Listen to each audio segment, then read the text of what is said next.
What's up guys, thanks very much for joining us today. Now let me ask you a question. Are you sick and tired of feeling like you've gone 12 rounds every time you take the rear wheel out of your motorcycle?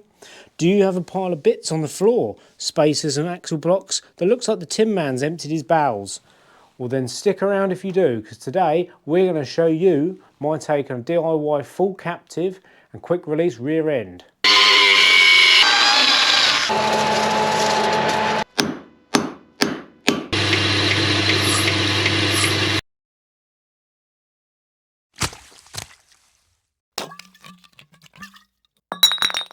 So what we'll do guys is talk you through all the components that we've got to put together, then we'll put it together and you can see it in action.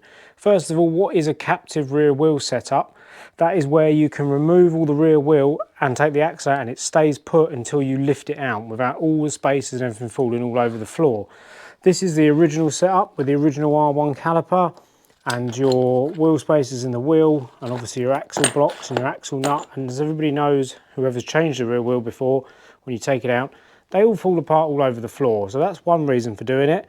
The other is that it was winter and it's a little project, something to do and see how we got on. So the first parts to look at here are the actual chain adjusters themselves. Rather than having the bolt fixed in the front of it like you see here on a standard setup to be able to adjust your chain tension, these style you actually wind them in at the back. I'm not going to lie to you, these are some cheap Chinesium specials from our favourite online supplier. However, because I knew I'd be cutting these up and messing around with them, I always thought if it works and the plan worked of how I was going to make it, I could always replace them for a superior quality.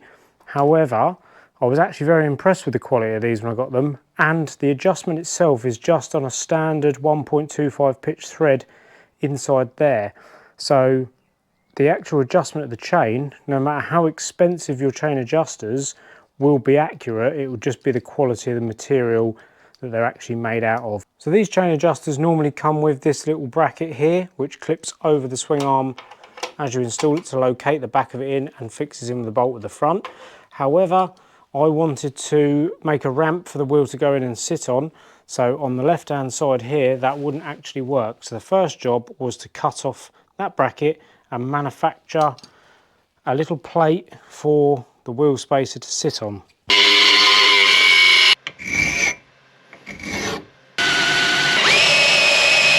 So this back part of the bracket will bolt into the chain adjuster. The front will actually go into the swing arm, so we then had to drill and tap out the swing arm in there.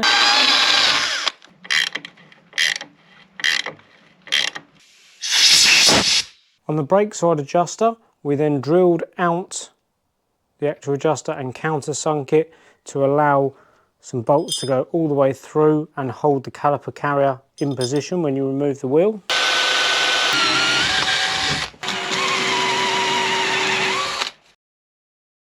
We then fitted that onto the bike and slid up to it this new caliper carrier that I got for an underslung caliper online.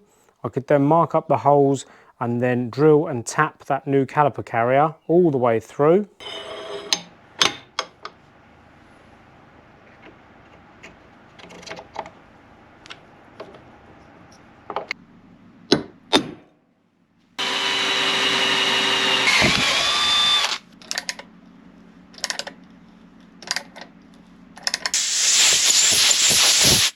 I then drilled and tapped the swing arm on the opposite side with a mirrored bracket. Then with the trial fit, I found the clearance on the sprocket was too close, so I've had to shorten the drive pins and use some slimmer, low profile lock nuts on there.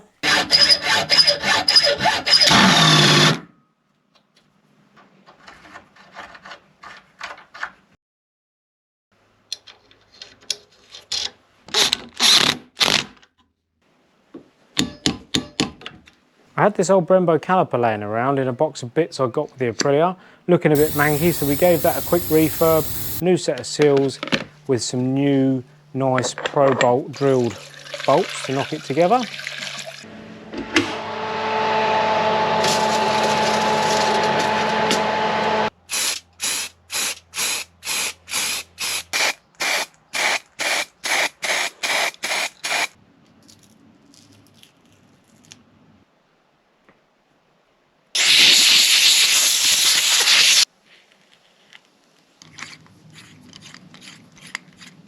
I I then got some of this acetyl rod, which is like a hard plastic, and turned up 2 bungs for the end of the axle, 1 for each end.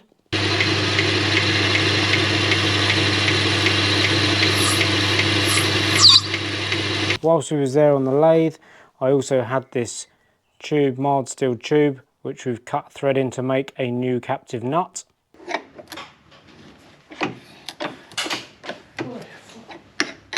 I then welded that threaded steel tube onto some mild steel plate to create a captive nut, and whilst we was there, welded a nut onto the standard axle. I then fitted it in position and marked up on the chain adjuster where the bolt holes will have to go for the captive nut, and then drilled, tapped and machined that chain adjuster on the drive side.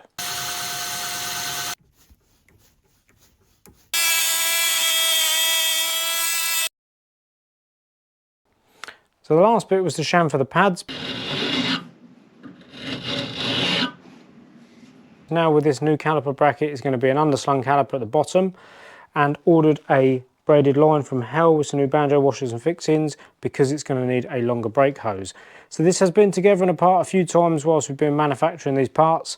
This is hopefully the final assembly. We're going to put it together a little bit of Loctite, bleed it all up, and hopefully you'll see how it all works.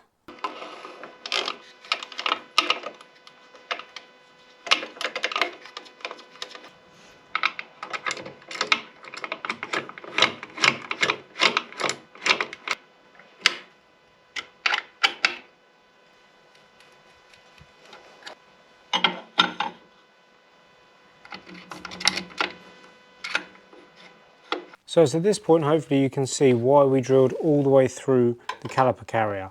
If we just drilled and tapped the thread in there, when it comes to fitting the captive screws in, if we do them all the way up tight to stop them falling out, you then won't be able to adjust the chain adjuster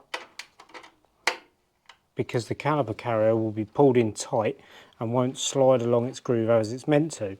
So what we've done is we've drilled all the way through so we can do them up, then we can just back it off half a turn like so. Now this chain adjuster will nicely adjust because that caliper carrier has that small tiny little bit of play just to allow it to slide, and then we've got these small little grub screws which we can tighten up onto the back of these ones to stop them rattling loose and falling out.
So now we're at this point, guys, we'll just show you around a bit closer and hopefully it makes a bit of sense.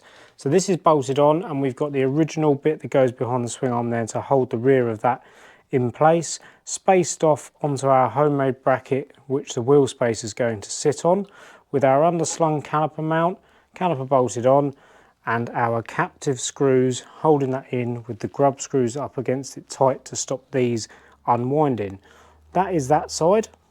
On the opposite side we've got our captive nut, homemade captive nut on there, and because we didn't have the clearance with the drive sprocket, this is why we had to cut our original locking mechanism on the back off and use the plate that the other wheel spacer is going to sit on to secure the back of the chain adjuster.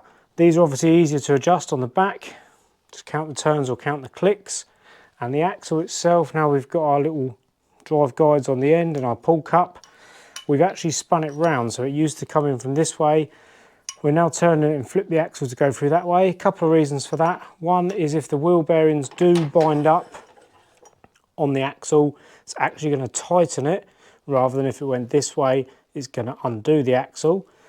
And another reason is because you're pushing it in through that side, as you're pushing this in, you're trying to put the chain tension back on. And if you're pushing it from that side and it's not quite lined up, you might have to jiggle the wheel, whereas here, as you're pushing it through, it should automatically pull the tension onto the chain, and you can just push it straight through and tighten it up. So last job, we've got to pop the brake line back on the caliper, bleed him up, and then we'll get the wheel in and show you how it works.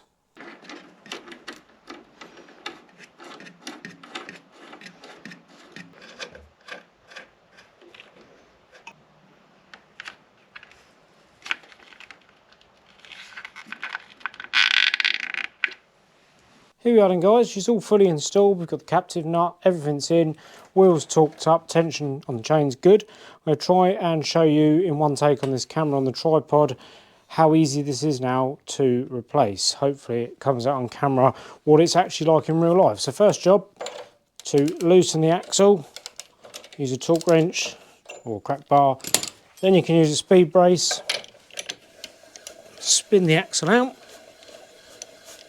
till it stops moving, like so. Then you can simply grab the pull cup, pull the axle out, wheel stays there, everything stays on board, super simple.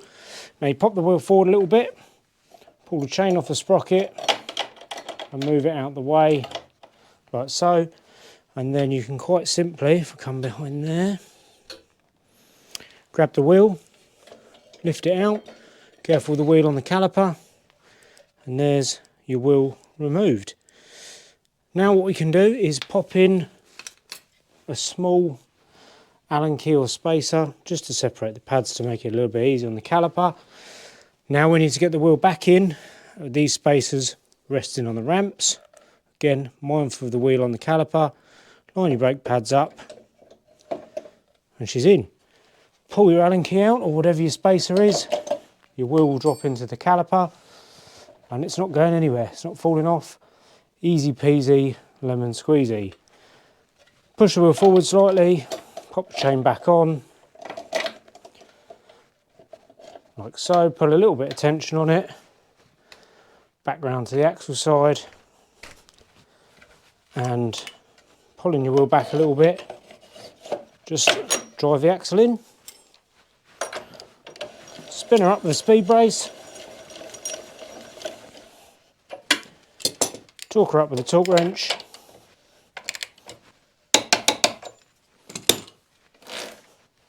there we have her, all back in. Chain's got a decent bit of tension on it, everything's still aligned, everything's still straight, no dramas whatsoever. This is a little bit trickier because it's not an actual factory swing arm, it's just a genuine Yamaha one. It's not quite as wide as a racing one, so you do have to be careful getting the wheel in, but still I hope you'll agree that makes changing the rear wheel much, much easier than stock on any bike. So there we have it then guys, that's my take on a full captive quick release rear end on my Superbike. A few basic engineering tools and skills and a bit of inspiration, and it's amazing what you can do over the winter time. Cost wise, the Brembo caliper I didn't have to buy, but you can buy them readily available. They're online, second hand, as they come on a lot of European manufacturers, are pretty as Ducatis, things like that, as a standard size caliper. Without the caliper, that's cost me around £280, something like that, for the materials and the bits and pieces I've had to buy. So quite cheap as well for that full factory look and that full factory setup to show to your mates. Hopefully that's given you some inspiration to crack on and get on with some ideas of your own. Thanks so much for watching, and we'll see you soon. Ciao.